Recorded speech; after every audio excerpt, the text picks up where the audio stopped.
Head to Walmart and grab a 97 pack of bamboo skewers, plus a can of spray paint. This little combo is about to completely transform your ceiling.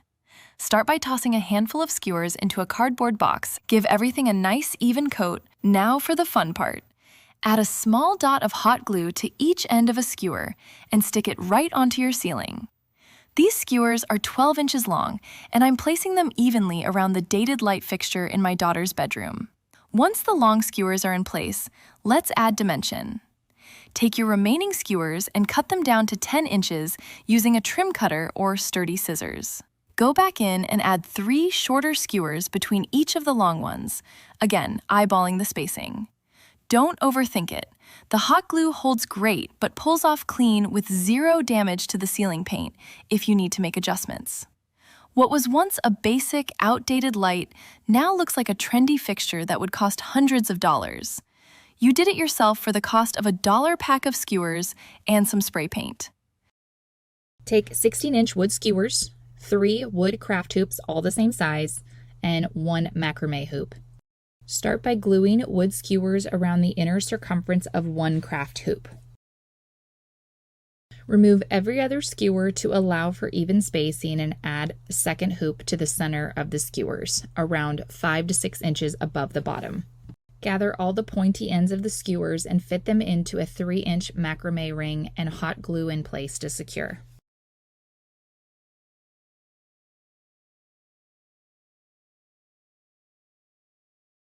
Take twine, lace, and ribbon and add it to mask any seams or imperfections from hot gluing.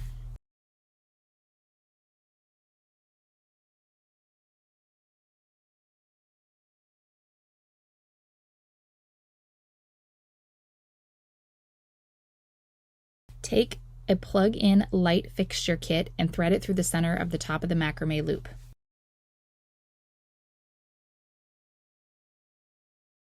There you have it, a cheap way to create your own easy modern DIY pendant light for your home for less than $20. I hope this inspired you to try this DIY boho pendant light project. I have a light in my work area, and unfortunately the shade fell and broke. Looking through my supplies, I found this burlap covered metal ring that fits perfectly around the light fixture. To give the light fixture some depth, I've pulled out 12 beads from my pile, 2 in each size that I had. I want to create strands of beads that I can hang off the metal ring. So I'm going to thread the 12 beads from largest to smallest onto a thin piece of this jute twine. With all of the beads strung, it's time to add them to the metal ring. To hold each strand of beads in place, I'm wrapping the end of the twine around the ring, and then I'm just going to use a little dab of hot glue to keep it in place. I've already gone ahead and put several plugs and hooks into the ceiling around the light fixture, so now all I have to do is slip the ring up over the light and then secure it onto the hooks. I'm absolutely loving how unique this boho chic light looks now.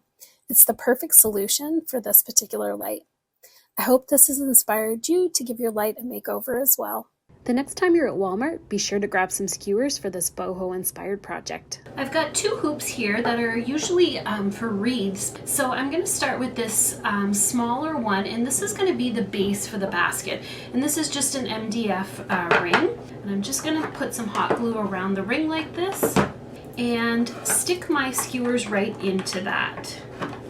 I'm not going to worry about trimming them yet. I'm going to put them on and then I'll worry about trimming them after I get them in place. So I'm going to line up one edge on one end like this so that I only have to trim one side over here. So you can do this in a few different ways. You can take a pair of scissors and just use the sharp edge to go around and just trim off your skewers like this. If any of them become loose, you can just add a little bit of glue underneath. So you just want to trim them off, and then don't worry about if there's any uneven edges. You can just take a sanding block and give those a little sand. Whoops, and we'll stick that one back down so that they're all in place. Now that I've got those first few on, I'm going to wait and sand this at the end, but I want to keep going until I fill up this base with the skewers. I'm just going to keep working my way around now, adding a little bit of glue and adding a few skewers at a time. The base of my basket is all done now and the skewers are attached, and it's time to start forming the sides. So to form the sides, I want to use these longer skewers that I found, and I actually like the kind that have this little lip kind of handle at the end. They're going to make for a nice pattern. And the only thing I need to do with these to get them ready is I just want to cut off these little tips at the bottom. I don't want to cut off very much because I want to leave that angled part, but just a little bit to take off that point at the bottom. I'm going to use 4 of the bigger skewers to hold the ring in place while I'm working. And I'm just going to put a little bit of glue on these. Okay, so I've got my 4 skewers like this, and now I'm just going to attach them to the base. Now that I've got my 4 skewers in place to hold this together, I'm going to go and start adding the rest of my skewers along here. So I want to make a pattern, and you can do this however you'd like. I just decided I'd like to make a little bit of a pattern. So I'm going to do a skinny skewer and then one of the thicker skewers with the little lip around the top. So I'm just going to add a little bit of hot glue as I work and keep going around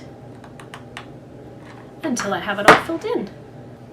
Now that all the skewers are in place, I want to go ahead and start finishing off some of these edges. So I found this twisted twine at the dollar store, and I'm going to use this to go around the top of the basket to hide all those, and then I'm also going to go inside the basket. So I'm just going to cover up all those tops of the skewers, and I'm also going to do the same around the bottom to just hide all these bottom pieces. So I'm just going to use a bit of glue from the glue gun and just work my way around, adding this twisted twine right over the tops of the skewers, and you can see it like that there. So I'm just going to keep working my way around.